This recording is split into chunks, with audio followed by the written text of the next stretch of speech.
Hi friends, welcome to Shami's kitchen. എല്ലാവർക്കും സുഖമാണല്ലോ. ഇന്നത്തെ നമ്മുടെ സ്പെഷ്യൽ എന്ന് പറയുന്നത് എല്ലാവർക്കും ഒരുപോലെ ഇഷ്ടമാവുന്ന വളരെ രുചികരമായിട്ടും എളുപ്പത്തിലും തയ്യാറാക്കി എടുക്കാൻ പറ്റുന്ന നല്ലൊരു മാമ്പഴ പുളിശ്ശേരിയുടെ റെസിപ്പിയാണ് കേട്ടോ. അപ്പോൾ ഇതിൻ്റെ ഡീറ്റെയിൽസ് ഒന്നും മിസ്സാകാതിരിക്കാൻ വേണ്ടിയിട്ട് എല്ലാവരും ഒന്ന് സ്കിപ്പ് ചെയ്യാതെ കണ്ടേക്കണം. കൂടെ തന്നെ ഈ വീഡിയോ ഒന്ന് ലൈക്ക് ചെയ്യാനും നമ്മുടെ ഷമീസ് കിച്ചൻ ചാനൽ ഇതുവരെയും സബ്സ്ക്രൈബ് ചെയ്യാത്തവരാണെന്നുണ്ടെങ്കിൽ പ്ലീസ് ഒന്ന് സബ്സ്ക്രൈബ് കൂടി ചെയ്തേക്കണേ. എന്നാൽ ശരി, നമുക്ക് വേഗം തന്നെ റെസിപ്പിയിലേക്ക് പോകാം. നമ്മുടെ ഈ മാമ്പഴ പുളിശ്ശേരി തയ്യാറാക്കി എടുക്കാനായിട്ട് ഞാനിപ്പോൾ ഒരു മൺചട്ടി അടുപ്പത്തേക്ക് വെച്ചിട്ടുണ്ട്. അതൊന്ന് ചൂടായി വരുമ്പോഴത്തേക്കും അതിലേക്ക് നമുക്ക് ആദ്യം ചേർത്ത് കൊടുക്കേണ്ടത് മാമ്പഴം തന്നെയാണ്. ഞാനിപ്പോൾ ഒരു 8ഓളം നല്ല പുളിയുള്ള മാമ്പഴം വേണം നമുക്ക് വേണ്ടത് കേട്ടോ. മാമ്പഴ പുളിശ്ശേരിക്ക് ഒരു 8 മാമ്പഴം എടുത്തിട്ടുണ്ട്. എന്നിട്ട് അതിൻ്റെ തൊലിയെല്ലാം മാറ്റിയിട്ട് എടുത്തിട്ടുണ്ട്. അത് നമുക്ക് ഈ മൺചട്ടിയിലേക്ക് ചേർത്ത് കൊടുക്കാം. കൂടെ തന്നെ ഇതിനോടൊപ്പം വേണ്ടതാണ് ഒരു 3 പച്ചമുളക്. നമ്മുടെ എരിവിന് ആവശ്യമായിട്ടുള്ള പച്ചമുളക് ഇതിലേക്ക് ചേർക്കാവുന്നതാണ്. ഇനി നമുക്കിതിലേക്ക് ഇതുപോലെ ഒരു 1/2 ടീസ്പൂൺ അളവിൽ മഞ്ഞൾപ്പൊടി ചേർത്ത് കൊടുക്കാം. കൂടെ തന്നെ അതുപോലെ ഒരു 1/2 ടീസ്പൂൺ അളവിൽ മുളക് പൊടിയും കൂടി. ഇത്രയും ആയിക്കഴിഞ്ഞാൽ പിന്നെ ഇനി നമുക്കിതിലേക്ക് വേണ്ടത് ഇതുപോലെ ഒരു 2 ടേബിൾ സ്പൂൺ അളവിൽ പഞ്ചസാരയും കൂടിയാണ്. മധുരമുള്ള നമ്മുടെ മാമ്പഴത്തിൻ്റെ ആ ഒരു മധുരത്തിനനുസരിച്ചിട്ട് വേണം ഇതിലേക്ക് പഞ്ചസാര ചേർത്ത് കൊടുക്കാനായിട്ട്. ഒട്ടും മധുരമില്ലാത്ത മാമ്പഴമാണ്, നല്ല പുളി മാത്രമേ ഉള്ളൂ എങ്കിൽ കുറച്ചുകൂടി കൂടുതൽ നമുക്ക് പഞ്ചസാര ചേർക്കാവുന്നതാണ്. കൂടെ തന്നെ നമ്മുടെ ഈ മാമ്പഴത്തിന് ഇത്രയും ആവശ്യമായിട്ടുള്ള ഉപ്പും കൂടി ഇതിലേക്ക് ഇനി ആവശ്യത്തിനുള്ള വെള്ളം കൂടി ചേർത്ത് കൊടുക്കാം. നമ്മുടെ ഈ മാമ്പഴമൊക്കെ ഒന്ന് മുങ്ങിക്കിടക്കാനും പാകത്തിനുള്ള വെള്ളം മാത്രം മതിയാവും. ഒരുപാട് വെള്ളം ചേർക്കണ്ട. ഈ ഒരളവിൽ മാത്രം ഫ്ലെയിം ഒന്ന് ഇനി മീഡിയത്തിൽ വെച്ച് കൊടുത്തിട്ട് നല്ലതുപോലെ നമുക്കൊന്ന് തിളപ്പിച്ചൊന്ന് വേവിച്ചെടുക്കണം. ഒരു 3-4 മിനിറ്റ് മാത്രം ഒന്ന് തിളച്ചാൽ മതിയാവും കേട്ടോ. അത്രയും സമയം കൊണ്ട് തന്നെ മാമ്പഴമൊക്കെ നന്നായിട്ടൊന്ന് വെന്ത് കിട്ടിക്കോളും. ഇതിപ്പോൾ ഒരു 3 മിനിറ്റ് കഴിഞ്ഞിട്ടുണ്ട്. നന്നായിട്ട് തന്നെ നമ്മുടെ ഈ മാമ്പഴം എല്ലാം ഒന്ന് വെന്ത് കിട്ടിയിട്ടുണ്ട്. ആ വെള്ളവും ചെറുതായിട്ടൊന്ന് വറ്റി തുടങ്ങിയിട്ടുണ്ട്. അപ്പോൾ ഇതുപോലെ ഒന്ന് മാമ്പഴം എല്ലാം ഒന്ന് വെന്തുടഞ്ഞു കഴിഞ്ഞാൽ പിന്നെ ഇനി നമുക്കിതിലേക്ക് ചേർത്ത് കൊടുക്കേണ്ടത് നമ്മുടെ ഈ തേങ്ങ അരപ്പും കൂടിയാണ്.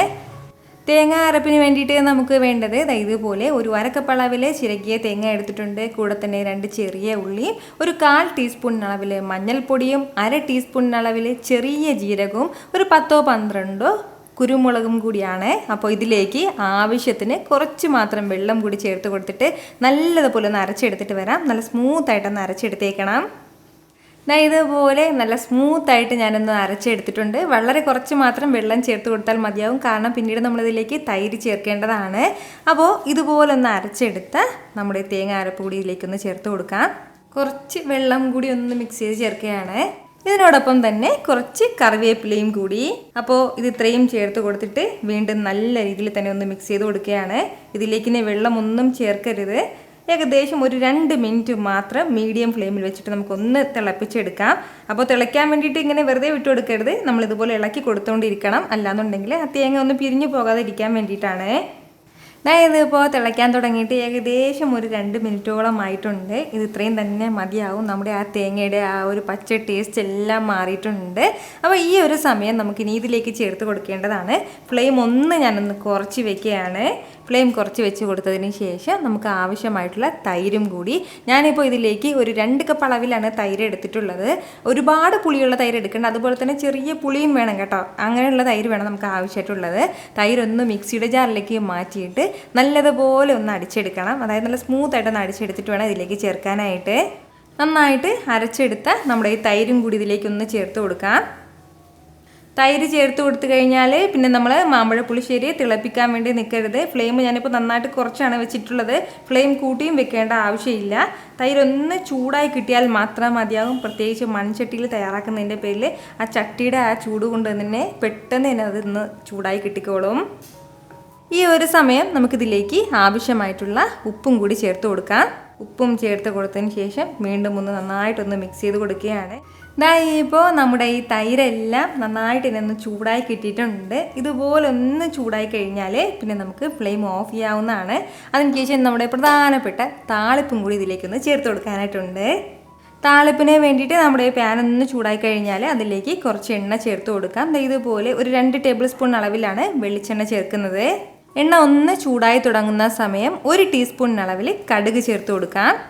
കടുകിനോടൊപ്പം തന്നെ ഇതുപോലെ ഒരു 1/4 ടീസ്പൂൺ അളവിൽ മുഴുവൻ ഉലുവയും കൂടി നമുക്ക് ആവശ്യമായിട്ടുണ്ട്.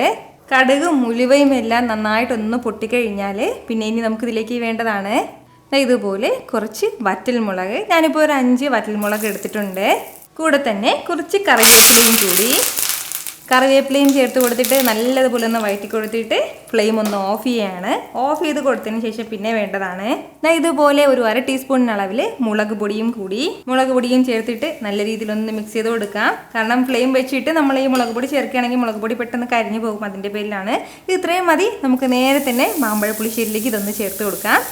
ഇനി നമുക്ക് ഇതെല്ലാം കൂടി ചേർത്തിട്ട് നന്നായിട്ടൊന്ന് മിക്സ് ചെയ്തെടുത്ത് കഴിഞ്ഞാൽ നമ്മുടെ സൂപ്പർ ടേസ്റ്റി ആയിട്ടുള്ള മാമ്പഴ പുളിശ്ശേരി ഇവിടെ റെഡി ആയിട്ടുണ്ട്. വളരെ വളരെ രുചികരമായിട്ടുള്ളൊരു മാമ്പഴ പുളിശ്ശേരിയാണ് കേട്ടോ. അപ്പോൾ ഇത് കുറച്ച് സമയം ഇങ്ങനെ ഇരുന്നിട്ട് ഒരു 30 മിനിറ്റ് എങ്കിലും കേട്ടോ, 30 മിനിറ്റ് നമ്മളിതൊന്ന് അടച്ച് വെച്ചിട്ട് പിന്നീട് സെർവ് ചെയ്യുകയാണെന്നുണ്ടെങ്കിൽ നമ്മുടെ ഈ മധുരവും പുളിപ്പും അതുപോലെ തന്നെ ബാക്കിയുള്ള മസാലക്കൂട്ടെല്ലാം നമ്മുടെ ഈ കറിയിലേക്ക് മാമ്പഴത്തിലേക്കൊക്കെ നന്നായിട്ട് പിടിച്ചിട്ടുണ്ടാവും. അപ്പോൾ ഇതുപോലൊരു മാമ്പഴ പുളിശ്ശേരിയൊക്കെ ട്രൈ ചെയ്ത് നോക്കിയതിന് ശേഷം നിങ്ങളുടെ ഫീഡ്ബാക്ക് എനിക്കൊന്ന് മറക്കാതെ അറിയിച്ചേക്കണം. കാരണം നിങ്ങളുടെ ഫീഡ്ബാക്ക് കാണുമ്പോഴായിരിക്കും അത് മറ്റുള്ളവർക്കും തയ്യാറാക്കി നോക്കണം എന്നുള്ളൊരു പ്രചോദനം ഉണ്ടാകുന്നത്. ഈ വീഡിയോ ഇഷ്ടമായാൽ ഇതൊന്ന് ലൈക്ക് ചെയ്യാനും കൂടെ തന്നെ നിങ്ങളുടെ ഫ്രണ്ട്സിനും ഫാമിലിക്കും എല്ലാവർക്കും ഒന്ന് ഷെയർ കൂടി ചെയ്ത് കൊടുത്തേക്കണം. ഇതുപോലുള്ള റെസിപ്പിക്ക് വേണ്ടിയിട്ട് ഷമീസ് കിച്ചൻ ചാനൽ ഫോളോ ചെയ്യാനും സബ്സ്ക്രൈബ് ചെയ്യാനും ആരും മറക്കരുത്. വീണ്ടും നല്ലൊരു ഉഷാർ വീഡിയോ ആയിട്ട് നാളെ 2 മണിക്ക് കാണാം. അതുവരെയ്ക്കും എല്ലാവരും ഹാപ്പി ആയിട്ടിരിക്കുക, സന്തോഷമായിട്ടിരിക്കുക, എല്ലാവരും സേഫ് ആയിട്ടിരിക്കണം. Take care friends.